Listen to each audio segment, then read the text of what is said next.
नमस्ते बच्चों, सुप्रभात। मैं मेवाड़ा मनोज दीपदर्शन विद्या संकुल से संस्कृत विषयाध्यापक। आज हम पढ़ेंगे संस्कृत व्याकरण। संस्कृत व्याकरण में हम पढ़ेंगे अव्यय। तो हम पढ़ रहे हैं अव्यय। अब देखिए, सर्वप्रथम हमें ये समझना आवश्यक है कि अव्यय होता क्या है। तो देखिए, जो शब्द तीनों लिंग,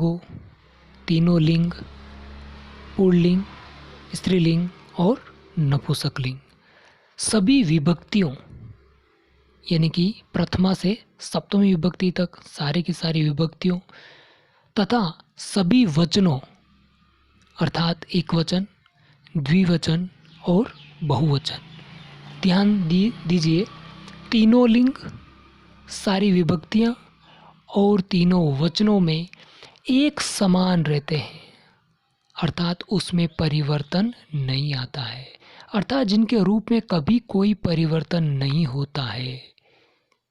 अर्थात तीनों लिंग, तीनों वचन और सारी की सारी विभक्तियों में उसमें कोई परिवर्तन नहीं होता है, उसमें कोई बदलाव नहीं आता, उसमें कोई चेंजिंग नहीं होता है।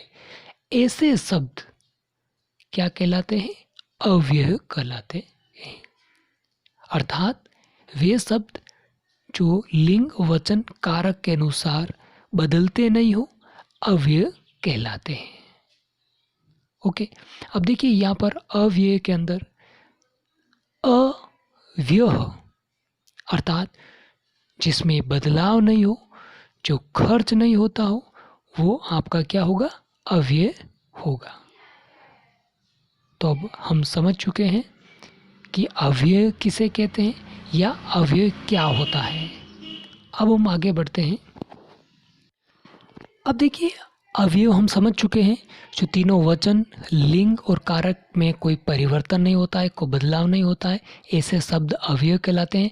अब वो देखिए, अव्यय शब्द या अव्यय पद कौन कौन से हैं, तो यहाँ पर आप देख सकते हैं, बोर्ड के ऊपर लिखा हो गया है, कुत्र, तत्र, च, यत्र, सर्वत्र। ये सारे शब्द क्या है? अव्यय शब्द है या अव्यय पद है। ये संस्कृत शब्द है और ये अव्यय है। अब हम देखिए, ये अव्यय शब्दों को उदाहरण के तौर पर हम देखेंगे। अब देखिए आगे और अव्यय शब्द दे रखे हैं यहाँ पर। अव्यय पद कुत्र, तत्र, अत्र, सर्वत्र, कदा, तदा, बहि, अभितः, परितः। ये सारे शब्द अव्यय शब्द हैं या अव्यय पद हैं। इसके अलावा हम और देखते हैं अव्यय पद। देखिए, अत्र, तत्र, सर्वत्र, कुत्र, अत्र, ये सारे शब्द क्या हैं? अव्यय पद हैं या अव्यय शब्द हैं। अब देखिए, हम वाक्य में इसका प्रयोग कैसे करेंगे इन अव्यय शब्दों का, और किस प्रकार से हम इसको समझ पाएंगे कि ये अव्यय पद है या अव्यय शब्द है। तो इनको वाक्यों में प्रयोग करके हम एक बार देखते हैं। देखिए यहाँ पर क्या लिखा है? अनुजः कुत्र वस्ति। अब देखिए, जो कुत्र शब्द दे रखा है, जो अलग वर्ण में दे रखा है या अलग रंग में दे रखा है, कुत्र, ये आपका अव्यय शब्द है। ये कुत्र शब्द अव्यय शब्द तीनों वचन, तीनों लिंग या विभक्तियों में कहीं पर भी इनमें, इस शब्द में, इस पद में बदलाव नहीं आता है, परिवर्तन नहीं आता है, चेंजिंग नहीं आता है। तो इसको हम इस प्रकार से वाक्य में प्रयोग करते हैं। दूसरा एग्जाम्पल देखिए, उदाहरण देखिए, यत्र मेघः तत्र वर्षा। जहाँ बादल है वहाँ वर्षा है। यहाँ पर देख सकते हैं आप, अंडरलाइन जो कर रखा है, ये आपका अव्यय पद है। ठीक उसी प्रकार से अगला उदाहरण देखिए, जया उमा च क्रीडतः, यानी कि जया और उमा खेलती हैं। अब च वर्ण जो आया है, ये आपका अव्यय पद है। अगला उदाहरण देखिए, जहाँ अर्थात यत्र, यत्र शांति भवति, जहाँ शांति होती है, तत्र धर्मः अस्ति, वहाँ पर धर्म होता है। अब देखिए यत्र और तत्र जो है ये क्या है, आपके अव्यय पद है। और इसको उदाहरण में हमने किस प्रकार से लिया, यत्र शांति भवति, जहाँ शांति होती है, तत्र धर्मः अस्ति, वहाँ पर क्या होता है, धर्म होता है। अब देखिए अगला उदाहरण, चीरम अर्थात देर तक, लंबे समय तक। तो देखिए अब इसका उदाहरण हम देखते हैं कि इसको वाक्यों में किस प्रकार से प्रयोग कर सकते हैं। तो देखिए अहम चीरम ध्यानम करोमि, मैं लंबे समय तक ध्यान करता हूँ, मैं लंबे समय तक ध्यान करता हूँ। तो अब यहाँ पर देखिए चीरम को, चीरम क्या है, हमारा अव्यय पद है और इसको हमने वाक्य में प्रयोग कर दिया है। अगला पद देखिए सहसा अर्थात अचानक। अब देखिए इस सहसा पद को, इस अव्यय पद को किस प्रकार से वाक्य में प्रयोग करेंगे। तो देखिए सहसा अगच्छत् अर्थात वह अचानक चला गया, वह अचानक चला गया। अगला उदाहरण देखिए इदानीम अर्थात अब। अब देखिए इसको वाक्य में प्रयोग किस प्रकार से करेंगे। तो देखिए इदानीम गृह कार्यम कुरु, अब घर का काम करो। अगला देखिए अगला शब्द अहर्निशम अर्थात दिन रात। अब देखिए इस अहर्निशम शब्द, अवयव शब्द को हम वाक्य में किस प्रकार प्रयोग करेंगे। तो नीचे देखिए राधा अहर्निशम पढ़ती अर्थात राधा दिन रात पढ़ती है, दिन रात पढ़ती है। अगला अव्यय पद देखिए नक्तम अर्थात रात को। अब देखिए इसको वाक्य में प्रयोग करके देखते हैं। नक्तम दधि न बुंजित, नक्तम दधि न बुंजित। अगला अव्यय पद है च, इसका अर्थ होता है और। अब देखिए इसको वाक्य में प्रयोग किस प्रकार करेंगे। यशः हर्षश्च विद्यालयं गच्छत्, यशः हर्षश्च विद्यालयं गच्छत अर्थात यश और हर्ष विद्यालय जाते हैं।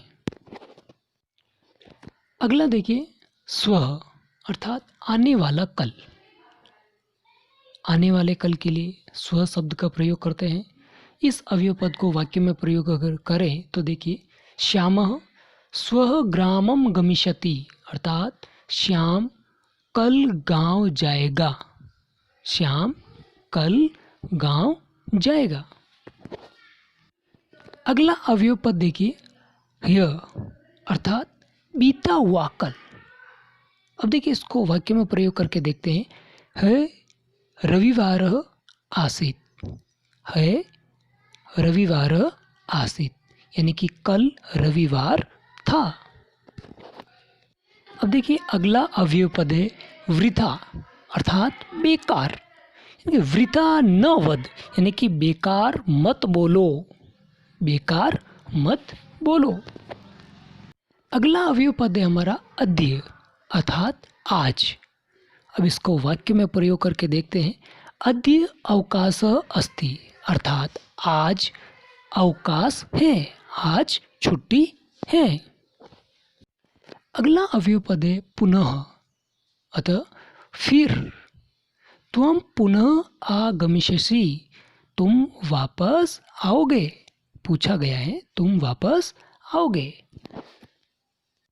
अगला अव्यय पद है मृषा अर्थात झूठ, मृषा न वद यानी कि झूठ मत बोलो। अगला अव्यय पद है तूष्णीम अर्थात चुप या मौन, तूष्णीम भाव अर्थात चुप हो या चुप हो जाओ। अगला अव्यय पद है हमारा अपि अतः भी। अहम अपि पठामि, मैं भी पढ़ता हूँ। अहम अपि पठामि, मैं भी पढ़ता हूँ। यावत अर्थात जब तक और तावत अतः तब तक। यावत जब तक, तावत तब तक। अब देखिए इसको वाक्य में प्रयोग किस प्रकार करेंगे। तो यावत परिश्रम न करिष्यसि, जब तक तुम परिश्रम नहीं करोगे, जब तक परिश्रम नहीं करोगे, तावत सफल न भविष्यसि, तब तक सफल नहीं होंगे। यावत परिश्रम न करिष्यसि, जब तक परिश्रम नहीं करोगे, तावत सफल न भविष्यसि, तब तक सफल नहीं होंगे। अगला अवयव पद है कुत्र अर्थात कहाँ। त्वम कुत्र वससि, तुम कहाँ रहते हो। त्वम कुत्र वससि, यहाँ पर कुत्र क्या है, अवयव पद है। त्वम कुत्र वससि अर्थात तुम कहाँ रहते हो। आगे देखिए ज्ञातव्य। वाक्य में प्रयुक्त होने पर, वाक्य में प्रयुक्त होने पर या प्रयोग में आने पर शनैः शनैः, ऊंचे नीचे, बहि, अपि, प्रातःकाल, तीव्र इत्यादि ये शब्द क्या है, अवयव पद है जो ब्रैकेट में दे रखे हैं। इन शब्दों के लिंग, वचन और काल के प्रभाव में परिवर्तन नहीं होता है। अर्थात लिंग, वचन और कारक में कोई बदलाव नहीं होता है, कोई परिवर्तन नहीं होता है। ऐसे शब्द अव्यय कहलाते हैं। ऐसे शब्द क्या कहलाते हैं, अव्यय कहलाते हैं। और अव्यय शब्द का अर्थ है जिसका कुछ भी व्यय ना हो, जिसका कुछ भी व्यय ना हो, व्यय अर्थात खर्च, खर्च ना हो, वो अव्यय शब्द कहलाते हैं। और इन शब्दों को हम अविकारी शब्द भी कहते हैं। अगला देखिए स्मरणीय बिंदु अर्थात याद रखने योग्य बिंदु या पॉइंट। जो शब्द तीनों लिंगों, सभी विभक्तियों व सभी वचनों में एक समान रहते हैं, अर्थात जैसे हैं वैसे ही रहते हैं, उनमें परिवर्तन या बदलाव नहीं होता है, अर्थात जिनके रूप में कभी कोई परिवर्तन नहीं होता है, उन्हें अव्यय कहते हैं। अव्यय शब्द का अर्थ है जिसका कुछ भी व्यय ना हो, ये अविकारी शब्द भी कहलाते हैं। जैसा कि हमने पूर्व में ही बताया कि इन्हीं अव्यय शब्द को हम अविकारी शब्द भी कहते हैं। आगे देखिए अधोलिखितम गद्यांशम पठित्वा अव्यय शब्दान चिनुत। अब नीचे दिया एक गद्यांश दिया गया है। इस गद्यांश को पढ़ करके आपको इस गद्यांश में से अव्यय शब्द को चुनना है या पता करना है कि इसमें अव्यय शब्द कौन कौन से हैं। अब देखिए इस गद्यांश को मैं पढ़ के सुना देता हूँ। काकः घटस्य समीपम अगच्छत्, कौवा घटस्य अर्थात घड़े के पास में गया, किंतु घटे न्यूनम जलम अवलोक्य काक परम दुखित अभवत्, लेकिन उस घड़े के अंदर थोड़ा सा पानी होने के कारण वह कौवा बहुत दुखी हुआ। अधुना अहम किम करोमि, अब मैं क्या करूं। क्षणम विचिन्त्य, थोड़ा सोच करके, यदा स तत्र भूमौ बहुनी पाषाण खंडानि अपश्यत्, उसने थोड़ा सोचा और जब उसने देखा कि भूमि पर यानी कि उस जमीन पर बहुत सारे पत्थरों के टुकड़े पड़े हैं, वो उसको दिखाई दिया। सह एकम उपायम अचिंत्यत, उन पाषाण के टुकड़ों को, पत्थर के टुकड़ों को देख करके उसके मन में एक उपाय आया। उसने एक उपाय सोचा। स तानी पाषाण खंडानी एकम एकम घटे अक्षिपत, अर्थात इस पत्थर के टुकड़ों को एक एक करके मैं इस घड़े के अंदर डालूंगा। सने सने जलम ऊपरी आकाशत, और धीरे धीरे पानी क्या वो ऊपर आ गया जब घड़े के अंदर पत्थर के टुकड़े डाले तो।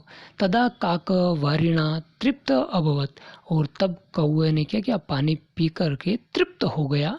और अनेन काक प्रसन्न अभवत, और कौवे क्या हुआ, खुश हो गया।